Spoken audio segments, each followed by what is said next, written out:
আজকে চ্যালেঞ্জ হলো আমাকে 24 ঘন্টায় গাঢ় সিমেন্টের মধ্যে থাকতে হবে। এটা এতটাই গাঢ় যে আমি জমে যেতে পারি। এখন দুপুরে 12টা বাজে, এখন থেকে আমার চ্যালেঞ্জ শুরু হচ্ছে।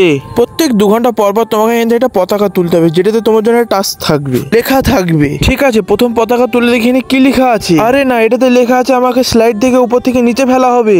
আরে বন্ধুরা, আজ তুমি সিমেন্টে পুরো লোটপোট হয়ে যাবো। চলো এই পতাকাটা তুলে দেখি। এই পতাকাটাতে লেখা আছে তুমি যদি সব মাছগুলো ধরতে পারো তাহলে তোমার বের করে দেওয়া হবে। আরে এটা তো খুব মুশকিল টাস্ক, তাও ঠিক আছে মাছ ধরছি। আরে কেবল তো আমি 5টা মাছই ধরলাম, মনে হয় আমাকে পরে পতাকা তুলতে হবে। এবার আমি একসাথে 3টে পতাকা তুলবো। প্রথমটাতে লেখা আছে আমার চোখটা বেঁধে এই বেল্ট দিয়ে তোমাকে মারতে থাকতে হবে।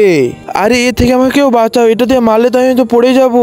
আর বেরোন, আমি পড়ে যাবো। দ্বিতীয়টাই লেখা আছে তোমাকে 50 কিলো বস্তা দিয়ে সিমেন্টের গোটা একটা চক্কর মারতে হবে। আরে এটাতে টানতে টানতে আমি দম ফুরিয়ে যাবে। চলো এটাকে আমি পূরণ করে ফেলেছি। আর 3 নম্বরে লেখা আছে আমাকে সারা রাত এই সিমেন্টের ঘোলের মধ্যে থাকতে হবে। বন্ধুরা, আমি খুব হাঁপিয়ে গেছি এবং আমার ঘুমও আসছে। চলো এই ঘোলে আরামসে ঘুমিয়ে যাই। উঠো মহারানী, তোমার শেষ টাস্ক বাকি আছে। টাকা তুলো এবং তোমার শেষ টাস্ক পূরণ করো। ঠিক আছে, একটা করে বের করছি আমি। এটাতে লেখা আছে তোমাকে এই কালার গুলো একসাথে ম্যাচ করতে হবে, কিন্তু শর্ত আছে কোনো লাইন টাচ করা যাবে না। এটা তো খুব কঠিন, তাও আমি ট্রাই করি। আরে এটা তো আমার দ্বারা হচ্ছে না, মনে হয় হেরে যাবো। আর বন্ধুরা, তুমি যদি টাকা দিয়ে তোমার মাকে বেশি ভালোবাসো তাহলে ভিডিওতে লাইক, চ্যানেলটি সাবস্ক্রাইব করে দিও আর কমেন্টে লিখে দিও আই লাভ ইউ মা। ফাইনালি বন্ধুরা, আমি তোমার সব টাস্ক পূরণ করে এবং চ্যানেলটি জিতে যাই।